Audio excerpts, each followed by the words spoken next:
शरीर संबंध से संसार में हमको प्राप्त होता है कुछ। तो क्या प्राप्त होता है? संसार प्राप्त होता है। शरीर संबंध से हमको संसार प्राप्त होता है।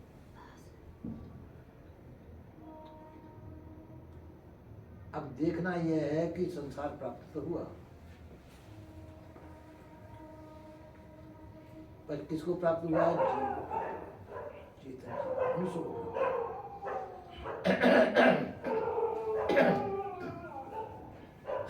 पर जीव अविनाशी है, संसार की वस्तुएं नाशवान है। तो संसार से आपको क्या मिला? नाशवान वस्तु। तो नाशवान वस्तु नाश होंगी एक दिन, और आप अविनाशी। तो संसार ने आपको नश्वर पदार्थ प्रदान किए, आपने संसार को अमृत प्रदान किया। संत जन जो है संसार को अमर ज्ञान देते हैं। अमर कौन है? चेतन जीव अमर है। इस अमर बोध को देते हैं, अमर कथा सुनाते हैं। तो अमृत दिया संतों ने, अब संसार उनको क्या देगा? नश्वर नाशवान चीजें देगा। संसार की कोई ना कोई वस्तु देगा, और संसार की वस्तु नाशवान है। तो संतों के द्वारा क्या चीज है? अविनाशी वस्तु का बोध मिला कि तुम अजर अखंड विनाशी हो, तुम्हारा नाश कभी नहीं हुआ। तो उसको पा करके जीव निर्भय हो गया कि मेरा नाश कभी नहीं होगा। पर बाद एक आप संतों को क्या देंगे? नश्वर नाशवान चीजें देंगे जिनका नाश होता है। पर संत उसका सदुपयोग करते हैं। विवेकमान पुरुषों का एक कर्तव्य है कि जो आपको प्राप्त है, प्राप्त का सदुपयोग करें। प्राप्त का सदुपयोग करने से उस प्राप्त का राग मिट जाएगा, सदुपयोग करने से। संसार की सब वस्तु आपको संसार में प्राप्त होना है, प्राप्त संसार में ही होना है। प्राणी पदार्थों की प्राप्ति संसार में हुई है। इनका सदुपयोग करने से इसका राग मिट जाएगा। और हम अक्सर इनका दुरुपयोग करते हैं। संसार से मिली हुई वस्तुओं का दुरुपयोग करते हैं। दुरुपयोग करने से इसकी आसक्ति बनती है, और आसक्ति बंधन का कारण होती है। यदि सदुपयोग करेंगे, विवेक के प्रकाश में करेंगे, विवेक के प्रकाश में संसारी वस्तुओं का सदुपयोग करने से उसका राग मिट जाएगा। राग मिट जाने से आप बंधन से मुक्त हो जाएंगे। राग क्यों मिट जाएगा?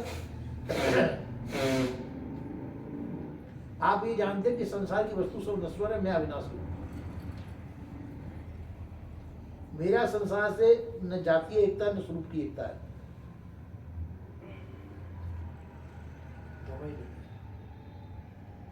तो कहां संसार और कहां मैं अमर चेतन हूं, जीव हूं, और संसार जड़ है, जड़ाकार है। और शरीर भी जड़ जड़ाकार है, तो शरीर के काम में संसार आएगा। तो जिस प्रकार से शरीर से मैं काम ले रहा हूं, इसलिए संसार की वस्तुओं से, प्राणी पदार्थों से काम ले रहा हूं। शरीर संबंध से इनके काम की आवश्यकता भी है। पर विवेक के प्रकाश में ले। विवेक के प्रकाश का मतलब यह है कि ये हमको ध्यान रहना चाहिए, हम शरीर से भी काम ले रहे हैं, शरीर भी जड़ है, और संसार के सब प्राणी पदार्थ नाशवान है, नश्वर है, तो इनसे काम ले रहा हूँ। पर ये समझ के काम ले रहे हैं कि इसका जो है सदुपयोग करूंगा। तो संसार से मिली हुई वस्तुओं का सदुपयोग करना चाहिए, उनका दुरुपयोग नहीं करना चाहिए। दुरुपयोग करने से आपके लिए वो वस्तु दुखदायी होगी। जैसे थोड़ी देर के लिए किसी ने चक्कू दिया आपको, चक्कू आपने सब्जी अमनिया की, ये सब हो गया। इसी चक्कू को आपने किसी के पेट में भोंक दिया, तो ये उस चक्कू का दुरुपयोग होगा। उसका परिणाम आपको दुख रूप में भोगना पड़ेगा। क्योंकि आपको जाने क्या क्या यातना मिल सकती है। चक्कू किसी में मारेंगे तो उसमें दंड आपको मिलेगा। तो दुरुपयोग करने से आपको संसार की तरफ से दंड मिलेगा, और सदुपयोग करने से संसार की तरफ से आपको उपहार मिलेगा। आपने सदुपयोग किया, और सदुपयोग करने से उसका राग की निवृत्ति हो जाएगी। राग की निवृत्ति होने से बंधन से मुक्त हो जाएंगे। जिस चीज का हम सदुपयोग कर देते हैं तो उसके राग की मुक्ति होकर के हम मुक्त हो जाएंगे उससे। और दुरुपयोग करने से, मोहवश या द्रोहवश दुरुपयोग करने से उसके बंधन को बनेंगे। तो संसार में हम रहते हैं, शरीर हमारे साथ में है, शरीर हमारे कर्माध्यास से बना है, और इसके साथ में हमारे प्रारब्ध के सभी भोग पदार्थ हमारे सामने हैं। प्रारब्ध के अनुसार संसार की सभी वस्तुओं हमको प्राप्त है। यदि हम इसमें संसार की वस्तुओं में मोहित भ्रमित होते हैं, जड़ध्यासी होकर बंद होते हैं, तो यही पदार्थ हमारे बंधन के कारण बन जाएंगे। संसार हमारे बंधन का कारण बन जाएगा, तो हम इसमें बंध जाएंगे। और यदि ये वास्तव में समझते हुए चलें कि संसार मेरा स्वरूप नहीं है, संसार जड़ है, नाशवान है, मैं अमर हूं, संसार से मेरी न जाति एकता न स्वरूप की एकता है, संसार मेरा स्वरूप नहीं है, मैं संसार से अलग हूं। पर सही संबंध से अभी मेरा इसका संबंध जो चल रहा अध्यास रूप संबंध है, उससे मैं इसका व्यवहार कर रहा हूं। पर हम दोनों अलग है। जैसे आप इस घर में मकान में बैठे हुए हैं, तो इससे जो संबंध है आपका माना हुआ संबंध है, घर से मकान से, आपका स्वरूप का संबंध नहीं है। आप मकान में रह रहे हैं पर मकान आप नहीं है। मकान आपका है पर आप मकान नहीं है। मकान जड़ है और आपकी वस्तु है और आप मालिक है। तो दोनों पदार्थ अलग अलग हैं। आप मकान बना सकते हैं और मकान को छोड़ भी सकते हैं। मकान आपको न बना सकता है न आपको छोड़ सकता है, क्यों? मकान में जड़ है, आप चेतन है, ज्ञान स्वरूप है। तो आप में आप श्रेष्ठ है मकान से। बस मकान आपकी वस्तु है, मानी हुई वस्तु है, कभी भी इसको आप छोड़ सकते हैं, इसके बंधन से मुक्त हो सकते हैं। इसी प्रकार से संसार को आप जिसको अपना मानेंगे वो जब तक आपका काम देगा, और जब छोड़ना चाहेंगे जब छोड़ सकते हैं। संसार को जब तक आप अपना मान करके उसको प्रयोग करेंगे, प्रयोग हो जाएगा, और जब उसको बंधन समझ कर उसको छोड़ना चाहेंगे छोड़ देंगे। इस काम में आप स्वतंत्र हैं। जीव अपना कल्याण करने में स्वतंत्र है। जब भी चाहे जब व्यक्ति अपना कल्याण कर सकता है, इन्हें बंधन से मुक्त हो सकता है, जब रुचि हो बंधन से मुक्त होने की। और यदि बंधन से मुक्त होने की आपकी रुचि नहीं तो आपको कोई बंधन से छुड़ा नहीं सकता है। आप बंधन छोड़ना चाहेंगे जब ही छूटेंगे, और नहीं छूटना चाहेंगे तो नहीं छूटेंगे। तो जब बंधन का कारण है आपकी रुचि संसार की, जब तक संसार की रुचि है बेटा उंगली नहीं चटकाते हैं। जब तक आपको संसार की रुचि है तो जब तक आप संसार में बंधे हुए रहेंगे। संसार की रुचि का अंत हो जाएगा तो आप संसार के बंधन से छूट जाएंगे। बंधन में भी आपका रस है, बंधन में आपका रस है, और जब तक रस आपका रहेगा आप बंधन में रहेंगे। कभी आपका मन करेगा गुलाब जामुन खाने का, कभी दही बड़े खाने का,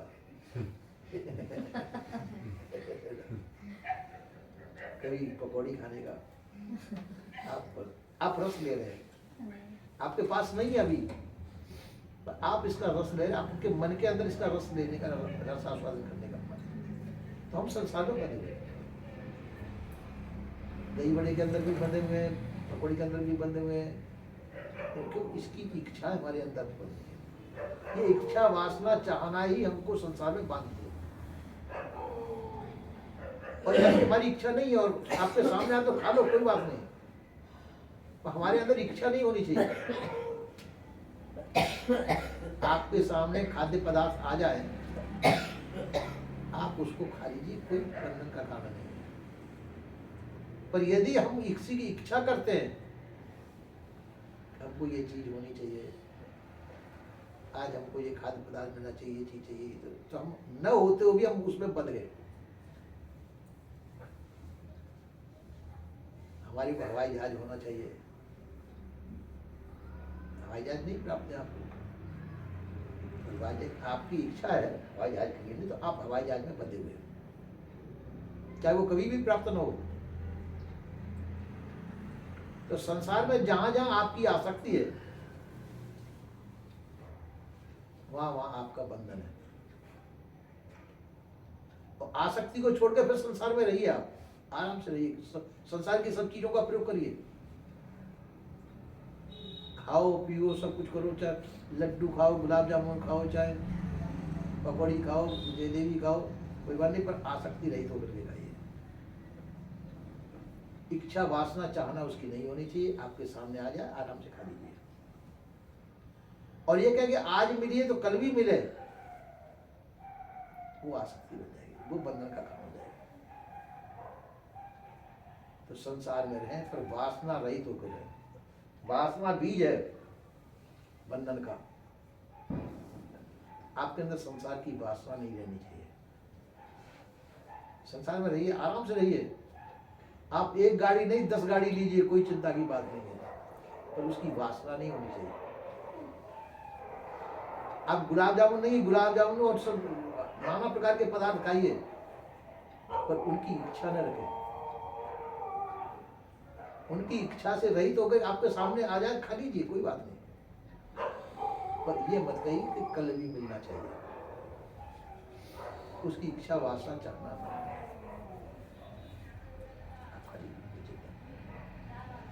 इसी प्रकार से संसार को अपने आप ही, संसार की सुविधाएं आपको प्राप्त हो रही हैं, आप ग्रहण कर लीजिए, कोई चिंता नहीं। पर आपको संसार की सुविधाएं प्राप्त नहीं है, फिर आप इच्छा करे बैठे मेरे को ये होना, कि मेरे को वो होना, मेरे साथ में 10 नौकर होना, आराम से मैं हवाई जहाज में बैठ के जाऊं, ये इच्छा बंधन का काम है। आप रोज हवाई जहाज में बैठिए, कोई चिंता नहीं, पर बिना इच्छा के। लोग आप बैठाने बैठ जाइए, समय आने पे बैठ जाइए, कोई बात नहीं, कारण में बैठ जाइए, पर इच्छा रहित होकर के। इच्छा ही बंधन का कारण, ये इच्छा ही बंधन का कारण है। तो इस इच्छा के कारण ही हम संसार में बंधे हुए, और इच्छा हमारी नहीं छूटती है, वो बंधन हमारा नहीं टूटता है। संसार के नाना प्रकार के पदार्थों को हम देखते हैं, इनका बंधन हमारे लिए हो जाता है। पूरा संसार पंच विषयात्मक है, शब्द स्पर्श रूप रसगंध, इनमें हमारी आसक्ति है। संसार के पदार्थ हमारे सामने है, तो पंच विषयासक्ति के कारण होने से संसार हमारे सानिध्य होते हुए हम संसार में बंधे हुए हैं। फिर दूसरी चीज जो है कि ये तो सामने दिखते हुए पदार्थ, पर खाली सुने हुए पदार्थ जो प्राप्त नहीं है, तो खाली सुने ही सुने हैं, जो हमको कभी भी प्राप्त नहीं होंगे, उन चीजों में भी बंधे हुए हैं, जो कभी प्राप्त होने नहीं हो सकते आपको, उनमें हम बंध गए। जैसे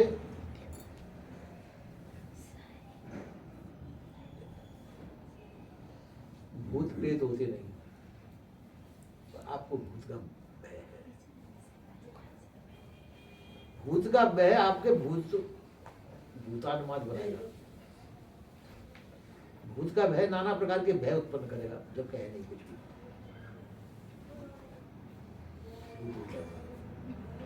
भूत कहते हैं बीता हुआ समय,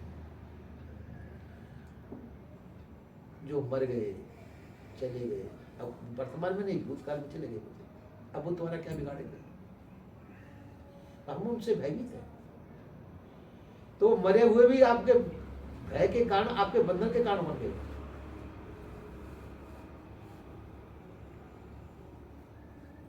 आप जो है ये इच्छा कर रहे हैं हमारे बेटे की शादी होगी, उसकी बहू आएगी, वो हमारी सेवा करेगी, ये भी बंधन का कारण है।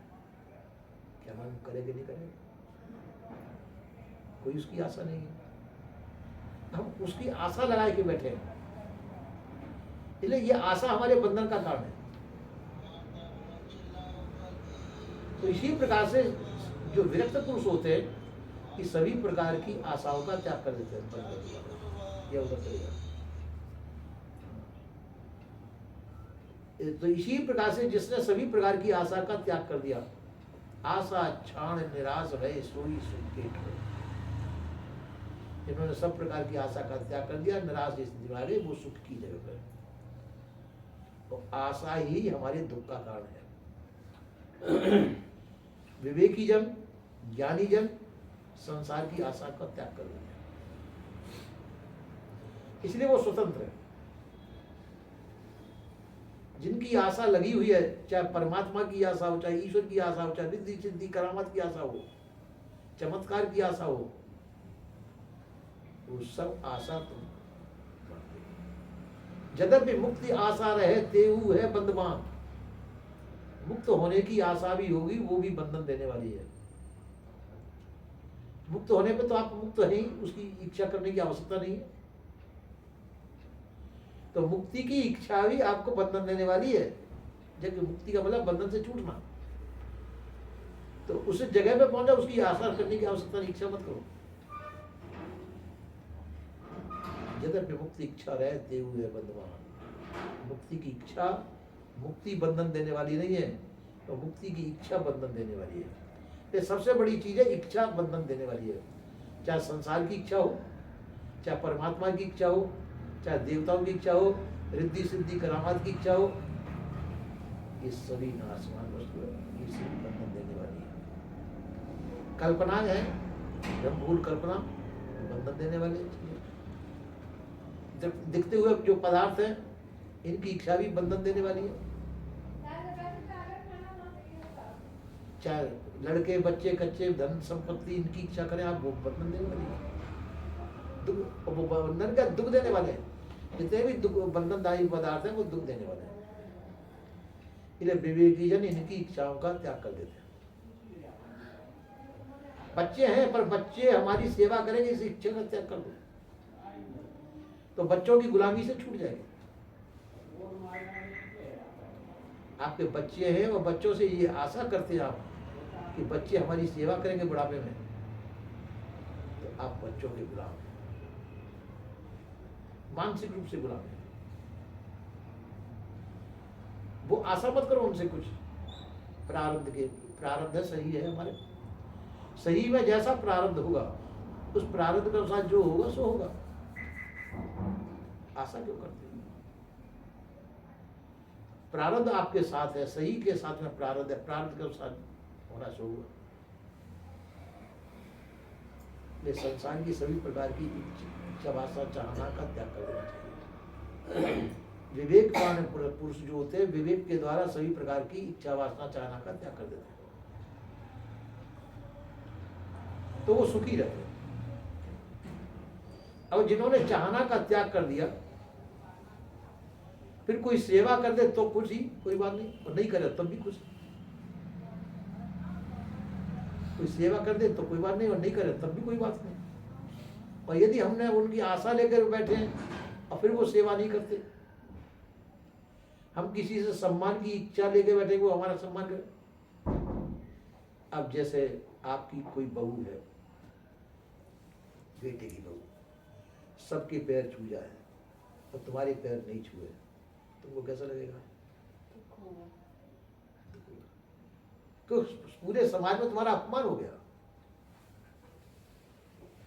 कि सबके पैर छुए और तुम्हारे पैर नहीं छुए बहू ने, और बहू तुम्हारी है। तो तुमको बहुत दुख होगा उस समय। दुख क्यों हुआ? अहंकार के कारण। ये तो बहू की इच्छा के ऊपर है। बहू की इच्छा के ऊपर है वो आपके पैर छुए कि न छुए, आप उसके ऊपर अपना अधिकार क्यों मानते हैं? आप उसके ऊपर अधिकार मानेंगे तो आपको नाच नचाएगी, आपको दुख पहुंचाएंगी, जगह जगह अपमान करेगी, कहेगी कुछ नहीं, और न कहते हुए भी पैर नहीं छुए आपके दुख का कारण बन गया। तो पहले से आप ऐसी इच्छा क्यों करते, वो मेरी बहू हो, मेरे पैर छुए। तो इस सभी मेरा लड़का मेरा कहना माने, ये आशा का त्याग कर दो। मेरा बच्चा मेरे कहने में चले,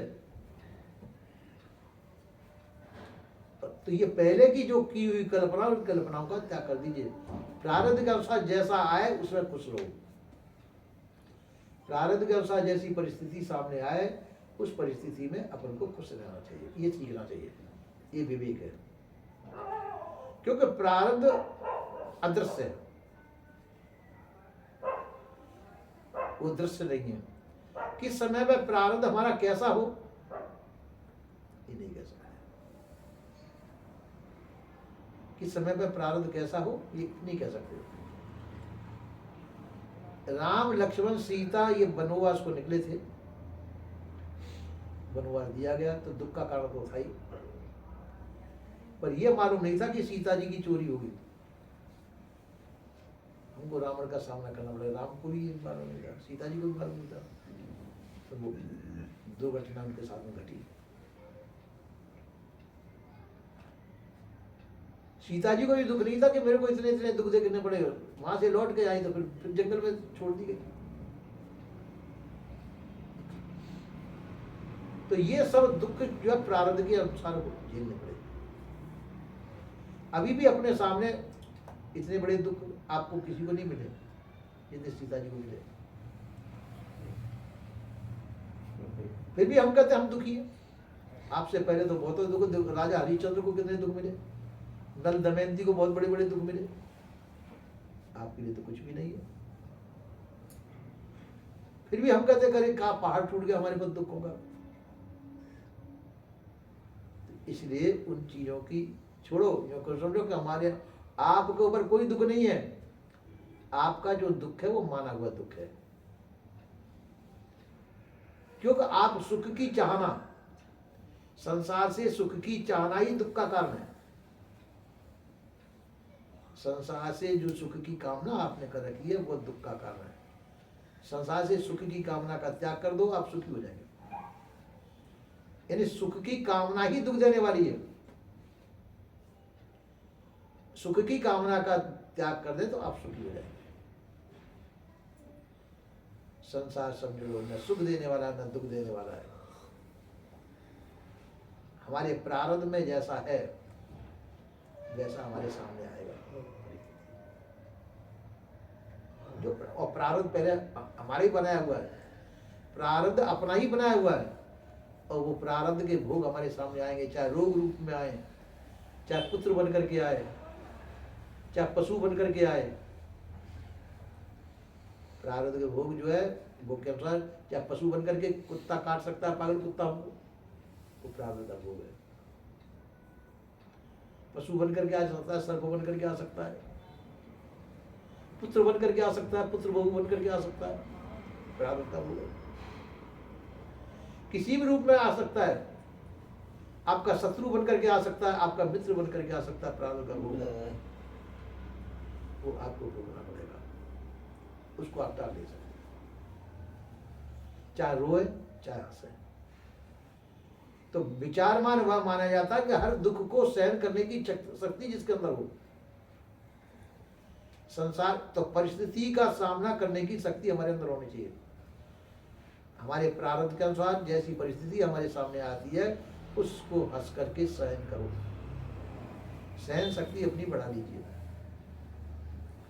और ये समझ लीजिए विवेक के द्वारा कि शरीर प्रारब्ध का बना हुआ है, और प्रारब्ध शरीर के सामने आएगा, जाने कैसा है, किस समय पे कैसा प्रारब्ध सामने आ जाए। तो हर प्रकार के प्रारब्ध के अनुसार परिस्थिति, हर परिस्थिति का सामना करने के लिए तैयार रहना चाहिए। कुत्ता कुत्ता बन करके जरूरी नहीं, सिंह बन करके भी प्रारब्ध आ सकता है। हर समय पर बोरी बिस्तर तैयार रहना चाहिए। और दूसरा, ये सुख और दुख दोनों तुम्हारे शरीर के ऊपर है। तुम सुख दुख से परे हो। सुख दुख सही संबंध से हैं,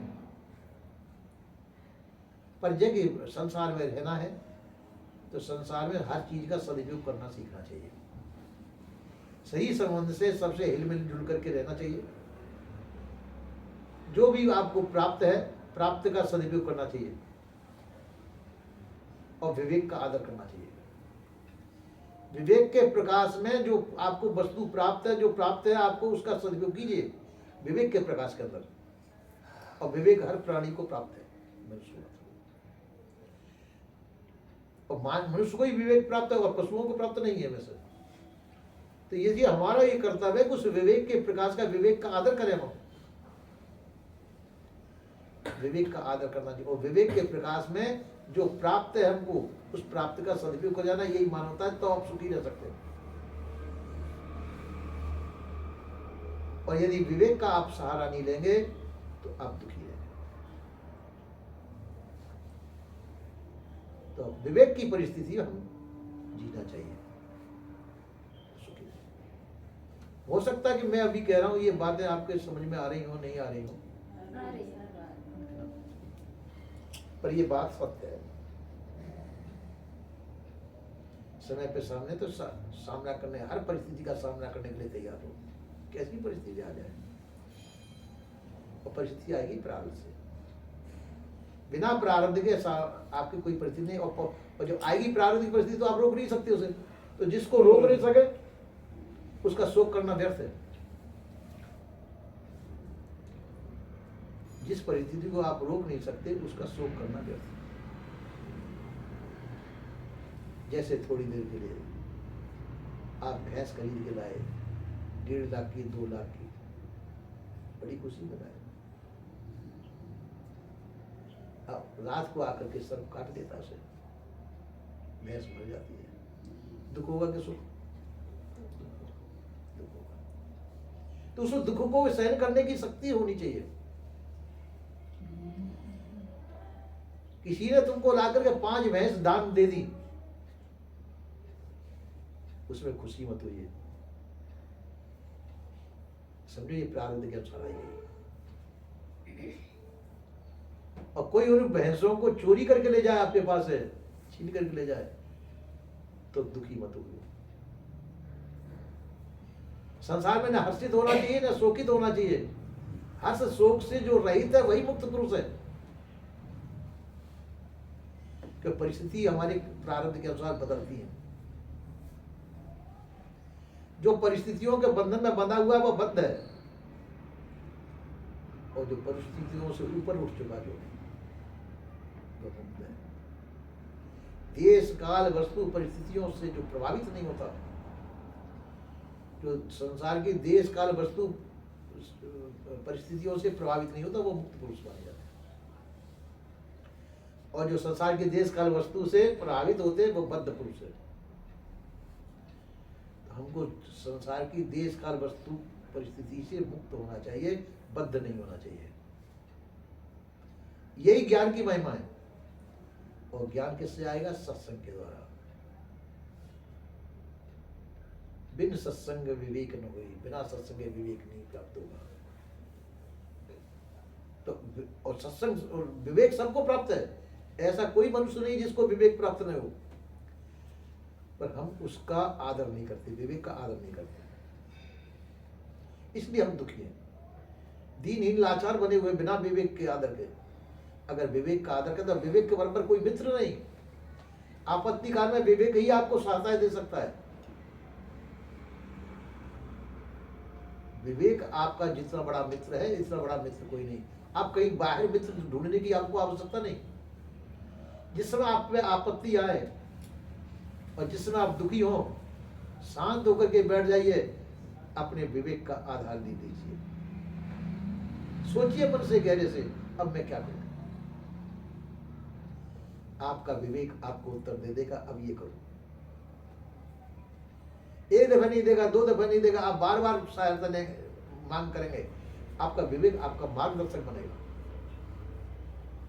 आपत्ति काल में।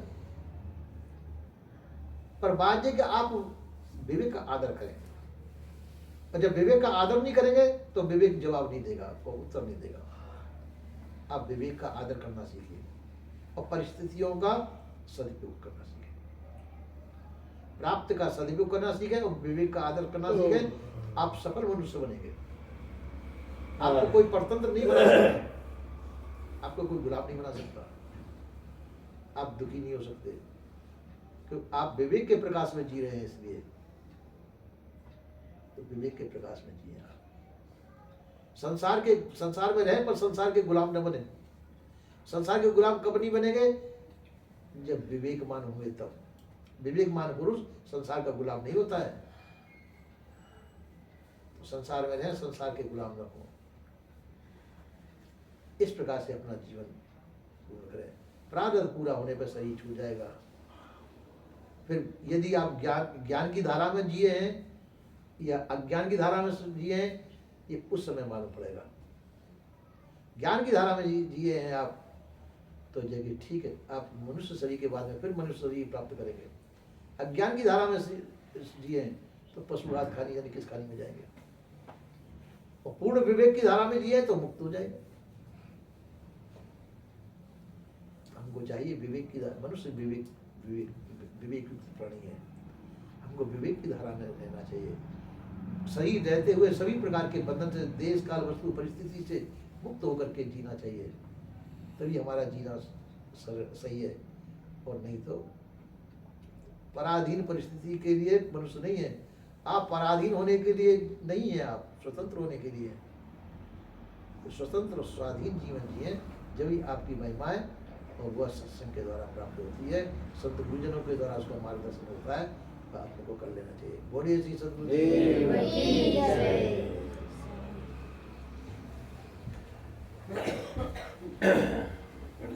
जी।